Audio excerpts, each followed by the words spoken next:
and I believe that, together as a group, we are gonna beat the competition because we understand how important it is to think, execute, and dominate. Suck it up. Get tough. Suck it up. Get tough. People want to have success. People want to make a lot of money, but they want it to be easy, without any challenges. Do you think it was easy for me to become one of the top 450 basketball players in the world that you never heard of? The only way I made it to the NBA was that I was strong in the basics, I was mentally tough, and I never quit. And even when I wanted to quit, I had people in my life who made sure I did not quit. I hired and lined up the top 10 motivational speakers, watched all their videos, and I watched them one by one because I understood that if I paid attention to what the best were doing, I could be the best too. I watched game film on Michael Jordan. No matter how much I watch, I cannot do what Michael Jordan can do. I watched Magic Johnson. I cannot do what Magic Johnson would do, but I sat there with videos in hand. I watched Les Brown, Zig Ziglar, Tony Robbins. My hot wife was scared. I was scared. I called her to my office and I said what a husband says. Ein Minute fies, we are gonna book. Everyone wants a check and our account was draining. I said, baby, we are gonna be okay. Let's start a motivational speaker business. I go to Jerry Sloan and I say, Jerry, I'm trying to make your team, but since we do not scrimmage, I feel like I cannot show you what I can do. Go to Corral, hear me clearly, listen to his answer, and it will unlock some mysteries about how you become the best in the world at what you do over a long period of time. Jerry, I'm trying to make your team, but I feel like I cannot show you what I can do. 1 Minute 54 seconds, he says. Walter, I already know what you can do, but if you want to make my team, I suggest you listen. Follow directions and execute. Listen, follow directions, and execute. What I did not realize, even though we did not scrimmage in practice, was that through our practice, we did drills.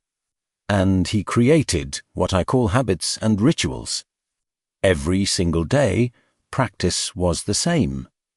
Every single day, we worked on the basics. Every single day, we worked on the habits and rituals. So even though my mind was drifting, even though I was selfish and self-centered, he was training me into the culture through practice, habits, and rituals. The reason why I tripled my NBA income in 3 years is because of habits and rituals. Next year, if your name did not get called to come across the stage, I'm here to tell you they will call your name next year if you go back home and do habits and rituals. I wanted to scrimmage for me, but Jerry Sloan was getting me ready too. Play for the Utah Jazz, so every day it was about habits and rituals. Having hot food is about habits and rituals. Great customer service is about habits and rituals. Being the best in the world at what you do, being a pro, is all about habits and rituals. Let me tell you something. I learned a very valuable lesson. I played for the Utah Jazz. I had a point guard on my team who is arguably the best point guard in the history of the NBA. His name is John Stockton. John Stockton would go to a chiropractor 4 times a day on game day. You know what I said to myself? I'm not doing that. It does not take all that. John Stockton played 19 years in the NBA. I played 3. You would have thought I would have been smart enough to watch a Hall of Famer and just keep my mouth shut. Get in the car and go with him. No, my mind said, nah, it does not take all that. I would tease him. Man, John Stockton, are you OCD or something? 4 minutes at seconds, why are you going to a chiropractor 4 times a day? He believed in his chiropractor. That man played point guard in the NBA until he was 40 years old, and he did not retire because he got slow. He retired because he refused to wear baggy shorts. He loved his Daisy Dukes. 4 minutes 25 seconds every day on game day, John Wood. Go to a chiropractor 4 times a day. And in my immature basketball mind, I would say, no, it does not take all that. I do not need to do all that. I'm an award-winning motivational speaker because now I pay attention to details. Another truth about top performers pay attention to details. 5 heures de 5 minutes to seconds my ball career was over. I got offered a job to become a hospital administrator, a 2-year program, a $75,000 job. And right before I took the job, my daddy called me on the phone. Let me tell you about my daddy. When I was a little boy, my daddy would always pick me up. When he came home from work, he picked me up. When he saw me in the nursery after church, he picked me up. No matter how long he worked, no matter how tired he was, my daddy would always pick me up. So when I had my kids, I would always pick up my kids. When I got home, sometimes I was tired and they would have a bottle in one hand and they would lift up their other hand. And they knew what Daddy was supposed to do. My job was to pick them up. This is a spiritual interaction. When you pick up a child, it is a spiritual transaction. When you pick up a child, you change their point of view. When you pick up a child, all of a sudden they can see the world the way you see it. I do not care what your children have done. There is nothing they can do to make you stop picking them up. Well, my daughter is a drug addict. Do not care. Pick her up. My son messes up. I do not care. Pick him up.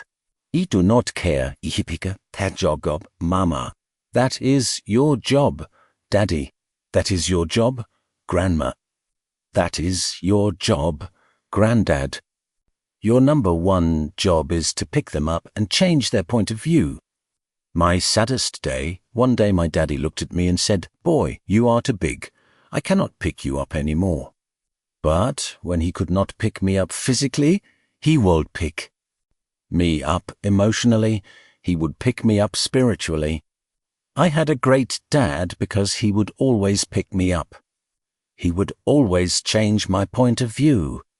So my daddy called me on the phone and he asked me a question. He said, "Son, you had a tough year. What's next?" I said, "Dad, I'm going to be a hospital administrator." He said, "Not bad, but let me ask you a question, son. Do you believe you are an NBA player? You cannot make yourself believe it, son. If you do not think so, go take the job. But if you believe you are an NBA player, go for it." My daddy had self-control and discipline and waited for my answer. And my answer was yes. "You're right, Dad. I cannot work for the rest of my life. Playing in the NBA is a dream I have had ever since I was a little boy." He said, "Go for it, son." I limped back into my coach's office with a cast on my foot, tears in my eyes. I said, "Coach, what do I need to do to play in the NBA?" He said, "Do 2 things. And you can play in the NBA, lose 20 pounds or shoot a 3-point shot with range, and you can play in the NBA. If you lose 20 pounds and shoot the 3-point shot with range, you can play in the NBA. I lost 20 pounds, and every day I would shoot 500 shots a day, every single day. I got invited to training camp with the Dallas Mavericks, and not only did 8 minutes, 56 seconds, I became the first undrafted rookie free agent in the history of the Dallas Mavericks to start on opening night. Could you imagine? What was going through my mind? I had not started a basketball game since high school. I got to the arena, they turned the lights on, and they put the spotlight right on me. Right there, in the spotlight, I saw my mum and all my brothers and sisters. And then I saw my dad. 9 minutes 24 seconds, and I pumped my fist, and he pumped his fist, and tears 9 minutes. 33 seconds streamed down my face. Thank you for all those timeouts. Thank you for making sure I was always home when the streetlights came on. Thank you for making sure I could always hear your voice. Thank you for always changing my point of view.